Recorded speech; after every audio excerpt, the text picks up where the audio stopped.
RS की बात ही करें, 26 अक्टूबर की जो तिथि है वो डिक्लेयर हो गई है, तो अब जो है वो काफ़ी लोग सीरियस मोड पे आए हैं, बहुत सारे अब जुटे हैं इस प्रिपरेशन करने में। तो क्या आप मानते हैं जो आरएस का सपना अभी वो देख रहे हैं उनका पूरा कर पाना मुमकिन है इतने कम समय को अब देखते हुए? आरपीएससी भी क्या करती है कि या तो टाइम पे एग्जाम करवाती नहीं है, और कभी कभी इतनी ज्यादा जल्दबाजी कर देती है, जैसे जी कि अभी 2 सितंबर को तो बिल्कुल उन्होंने जो है वो फॉर्म की लास्ट डेट रखी थी, बिल्कुल और सर। उसके जस्ट बाद 27 अक्टूबर को जो है वो डेट डेट डिक्लेयर जी कर जी दी है। जी तो जी बहुत कम समय जो है वो स्टूडेंट्स को जी इस बार मिला है। मिला है, बिल्कुल तो सर। ये मेरे ख्याल से स्टूडेंट्स को थोड़ा 2 महीने का टाइम जो है वो आरपीएससी को देना चाहिए था, जी लेकिन चूंकि अब जो हो गया है उस पे तो गई बातों को तो बिल्कुल कोई नहीं पहुंच सकता।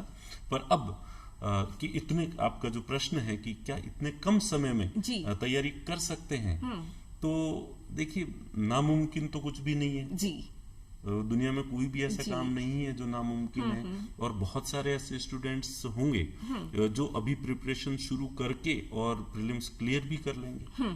ऐसा नहीं है कि अभी प्रिपरेशन शुरू करने वाले प्रीलिम्स क्लियर नहीं कर पाएंगे, बिल्कुल ऐसे बहुत सारे स्टूडेंट होंगे जो अभी बिल्कुल शुरू करके और प्रीलिम्स क्लियर कर लेंगे। क्योंकि हम ऐसा नहीं माने कि केवल ये जो 2 महीने हैं यही तैयारी के लिए हैं, जी क्योंकि अल्टीमेटली तो एग्जाम में क्या पूछा जाता है, जो हम बचपन से पढ़ते आ रहे हैं, बिल्कुल जो हमने स्कूल में पढ़ा है, जो हमने कॉलेज में पढ़ा है।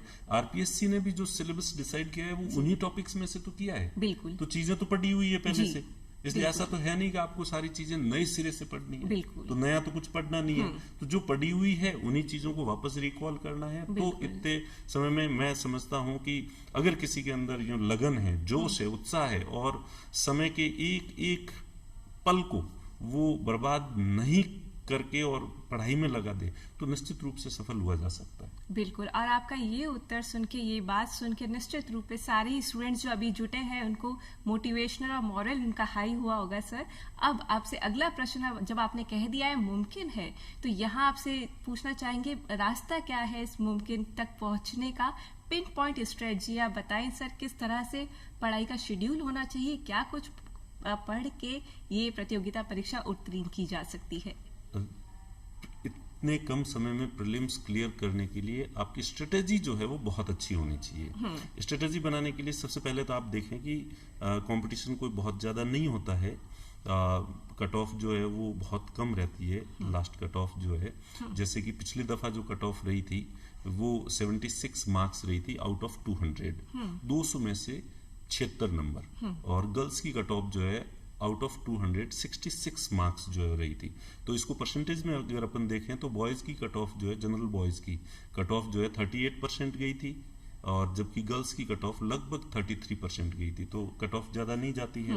प्लस अब आप तैयारी करते समय आपको ये देखना है कि कौन से सब्जेक्ट छोटे हैं और किनको कम समय में जो है वो पूरा किया जा सकता है, जी और किस सब्जेक्ट से ज्यादा क्वेश्चंस जो है वो आते हैं। बिल्कुल तो सबसे पहले तो ये कि राजस्थान से सबसे ज्यादा क्वेश्चंस आते हैं, तो इसलिए आपको राजस्थान सबसे ज्यादा पढ़ना है, सबसे ज्यादा राजस्थान की चीजों पर जो है वो आपको गौर करना है। उसके बाद पॉलिटी और इकोनॉमी, ये 2 सब्जेक्ट हैं जो छोटे सब्जेक्ट हैं, जिनको आप कम समय में कवर कर सकते हो। तो उनसे भी करीब, पॉलिटी से पिछले सालों के क्वेश्चंस पेपर्स को एनालिसिस करें अपन, तो ये देखते हैं कि पॉलिटी से हर बार जो है 26 क्वेश्चंस जो है आते हैं, और इकोनॉमी से भी 20 क्वेश्चंस के आसपास जो है वो आते हैं। तो और ये दोनों सब्जेक्ट ऐसे हैं जो बहुत कम समय में आप जो है वो कंप्लीट कर सकते हैं और इनके क्वेश्चंस अटेम्प्ट कर सकते हैं।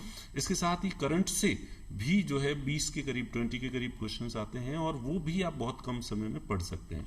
उसके बाद ऐसे में मैं वैसे तो नहीं कहना चाहिए ये कि भाई हिस्ट्री किसी सब्जेक्ट को पूरी तरह से छोड़ दो, लेकिन मैं ये कहूंगा कि हिस्ट्री एक ऐसा सब्जेक्ट है जो 3 महीने 6 महीने भी पढ़ लो तो उससे जो क्वेश्चंस आएंगे, इंडियन हिस्ट्री से स्पेशली जो है कोई मुश्किल से 7-8 क्वेश्चंस आते हैं, जो कि आपको बहुत टाइम कंज्यूमिंग है। तो इस सब्जेक्ट को कम से कम पढ़ना है आपको। और मैथमेटिक्स या तो किसी को आती है या किसी को नहीं आती है। जिसको मैथमेटिक्स आती है वो वैसे भी मैथमेटिक्स के क्वेश्चंस कर लेगा, और जिसको नहीं आती है और अब वो सीखने के लिए बैठेगा तो वो टाइम ज़्यादा जाएगा उसमें मैथमेटिक्स की प्रिपरेशन में, और फिर भी पता नहीं वो एग्जाम में क्वेश्चंस कर पाएगा या नहीं कर पाएगा। रीजनिंग बहुत ही एक वल्नरेबल पार्ट है इस पेपर का, जिसके क्वेश्चंस होते हैं, आसान भी होते हैं और सामान्यतः सभी लोग जो है वो कर पाते हैं।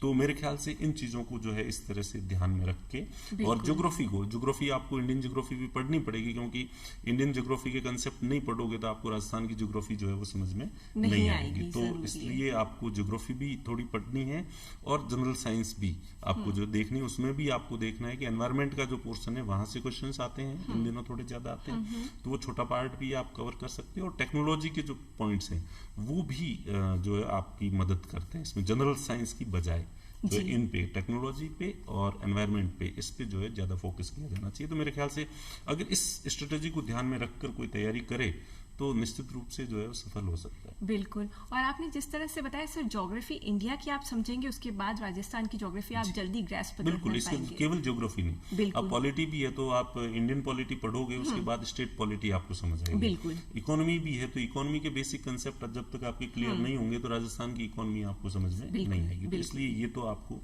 करना ही है। और सर, इन सारे सब्जेक्ट्स को समझने का कहते हैं एनसीईआरटी की 11th-12th बेसिक किताबें जो होती हैं राजस्थान बोर्ड की, किस तरह से वो चयन, ये स्टडी मटेरियल कहाँ से अब इतना समय नहीं है मेरे ख्याल से कि ये जो है वो लॉन्ग टर्म स्ट्रेटेजी का पार्ट हो सकती है, लेकिन अब जो है वो इतना, अब तो शॉर्ट नोट्स ही आपको जो है वो पढ़ने पड़े कम समय, क्योंकि आपके पास टाइम मैक्सिमम कवर कर, अदरवाइज जो सिलेक्शन है वो केवल नोट्स पढ़ने से थोड़ा मुश्किल होता है। आपको आपका नॉलेज जो है थोड़ा वाइड होना चाहिए। बिल्कुल तो इसलिए, लेकिन इस समय आपके पास इतना समय नहीं है। बिल्कुल, जितना समराइज्ड वे में आप पढ़ सके उतना आपको पढ़ना चाहिए। आपने बताया 20 प्रश्न के लगभग करंट अफेयर्स में से आते हैं। करंट अफेयर्स ऐसा पार्ट है जो निश्चित रूप से हमारे दर्शक उसके बारे में आपसे जानना चाहेंगे कि सर, करंट अफेयर्स को समराइज्ड वे में रिवीजन फॉर्म में किस तरह से रिवाइज करें, क्या सोर्सेज होने चाहिए?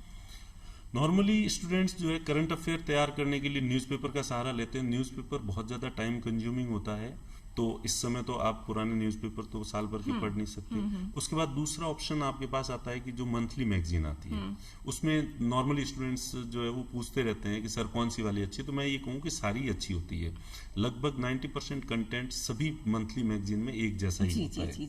तो इसलिए, पर अब तो स्टूडेंट्स के पास वो भी समय नहीं है कि आप जो है मंथली मैगजीन भी पिछले 12 महीने की एक साथ जो है वो पढ़ सके, इतना समय नहीं है। तो अब किसी भी पब्लिकेशन की कोई सी भी बुक जो एनुअल इशू आता है, वार्षिकांक आता है, और उसमें शॉर्ट करके दिया हुआ होता है, उससे आप जो है करंट को तैयार करें। प्लस आपका एक सिक्स सेंस भी डेवलप होना चाहिए। आपको पुराने क्वेश्चन पेपर देख के सिक्स सेंस डेवलप करना चाहिए, करंट में कौन सा क्वेश्चन पूछा जा सकता है और कौन सा क्वेश्चन नहीं पूछा जा सकता। बिल्कुल सर। तो जैसे फिल्मों से है तो फिल्म फेयर अवार्ड किसको मिला, या जी सिने अवार्ड किसको मिला, बेस्ट एक्टर को किसको मिला, ये कभी नहीं पूछा जाता है। जबकि सारी जो मंथली मैगजीन्स होती है उसमें सब में ये दिए हुए होते हैं। जबकि हमें पता है कि फिल्मों से अगर कोई क्वेश्चन पूछा जाएगा तो या तो दादा साहब फाल्के पुरस्कार के बारे में पूछा जाएगा, या फिर नेशनल अवार्ड जो गवर्नमेंट ऑफ इंडिया की तरफ से ऑफिशियल अवार्ड दिए जाते हैं, तो वो क्वेश्चन जो है पूछे जाते हैं। तो स्टूडेंट को उसमें भी छटनी करनी पड़ेगी कि भाई कौन सी क्वेश्चन पूछा जा सकता है, कौन सा नहीं। और इसका आधार होना चाहिए प्रीवियस ईयर क्वेश्चन पेपर्स। और वो कितने साल के पढ़ने चाहिए सर, वो भी आप बताइए, कितने सालों से आइडिया आपको एक लग जाए? अब चूंकि आरएस के तो नए पैटर्न के बाद से क्वेश्चन पेपर है, अवेलेबल ही कम ही है, पिछले 4 या 5 क्वेश्चन पेपर ही अवेलेबल है।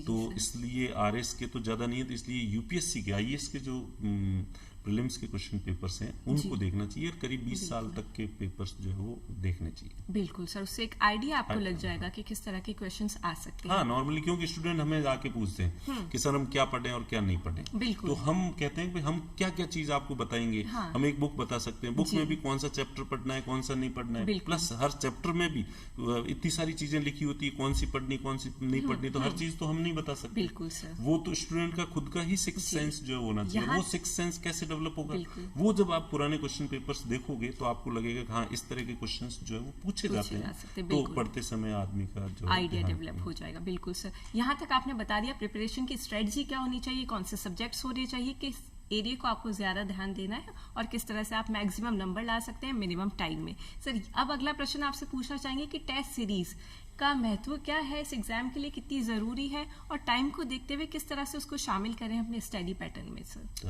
हालांकि आजकल टेस्ट सीरीज का माहौल बहुत ज्यादा चल रहा है, पर टू बी फ्रैंक मैं ये मानता हूं कि प्रीलिम्स की टेस्ट सीरीज इतनी ज्यादा महत्वपूर्ण नहीं होती। देखिए, बुरा तो कुछ भी नहीं होता है, लेकिन प्रीलिम्स की टेस्ट सीरीज जो है वो इतनी ज्यादा महत्वपूर्ण नहीं होती है। जैसा कि मैंने अभी पहले कहा, प्रीलिम्स की टेस्ट सीरीज देने की बजाय आपको जो है वो प्रीवियस ईयर्स के जो क्वेश्चन पेपर्स हैं उनको ज्यादा देखना चाहिए। उससे आपको जो है वो गाइडेंस मिलता है कि भाई आपका सिक्स सेंस डेवलप होता है, कौन सी चीज पूछी जाती है, ताकि आप जो है तैयारी कर सकें। फिर भी जब आपकी तैयारी पूरी हो जाए तो चूंकि इसका थोड़ा महत्व क्यों है, इसलिए है कि प्रीलिम्स एग्जाम के अंदर नेगेटिव मार्किंग होती है।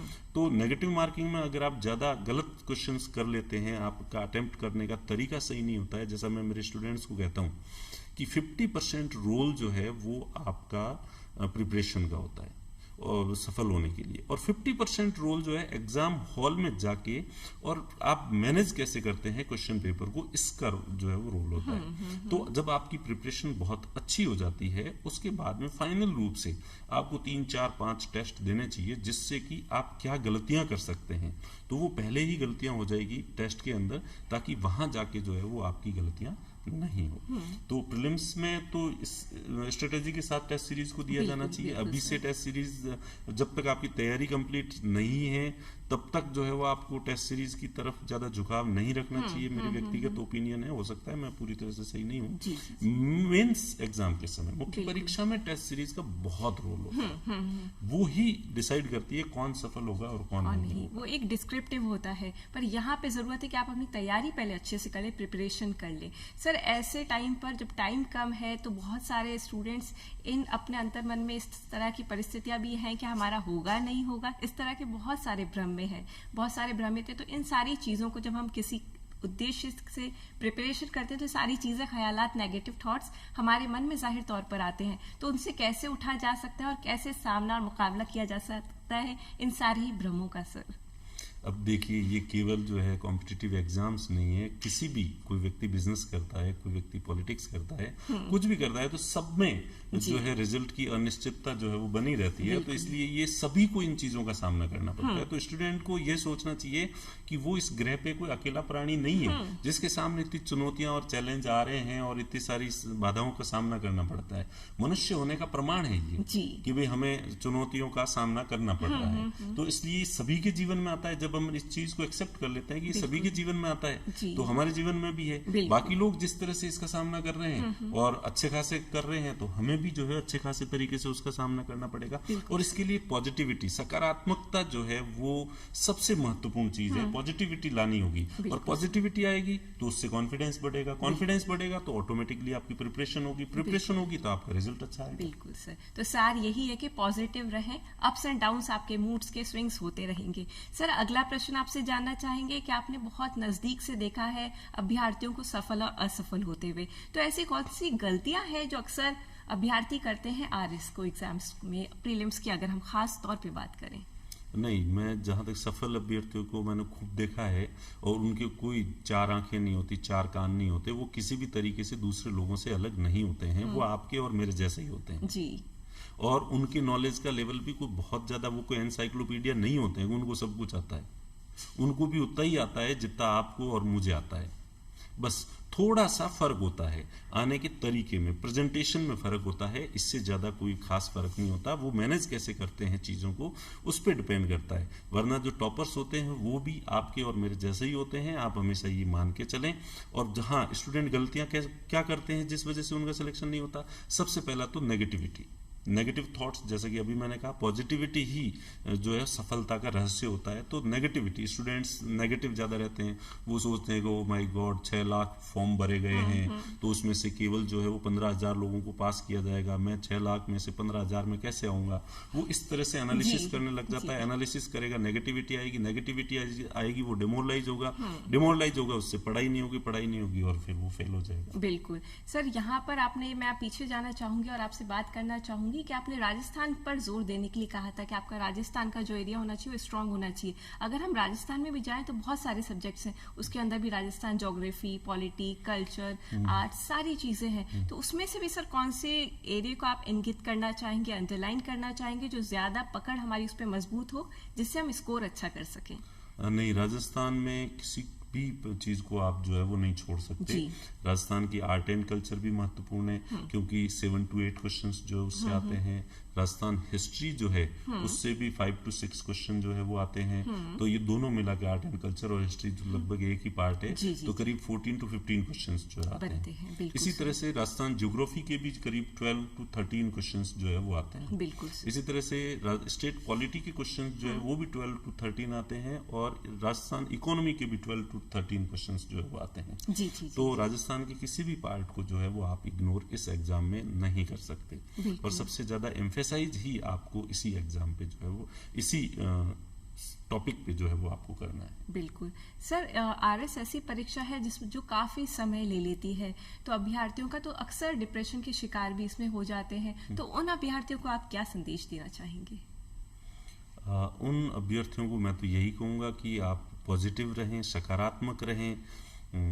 सभी के जीवन में जो है चुनौतियां आती है, सभी लोग समस्याओं का सामना करते हैं, और जितने भी सफल लोग हैं उनके जीवन के बारे में हम जब पढ़ेंगे तो हमें पता चलेगा कि हमारी समस्याएं तो कुछ है ही नहीं, हमसे भी बहुत ज्यादा जो है वो समस्याएं लोगों ने सामना की है, और उसके बाद भी वो जीवन में सफल हुए हैं।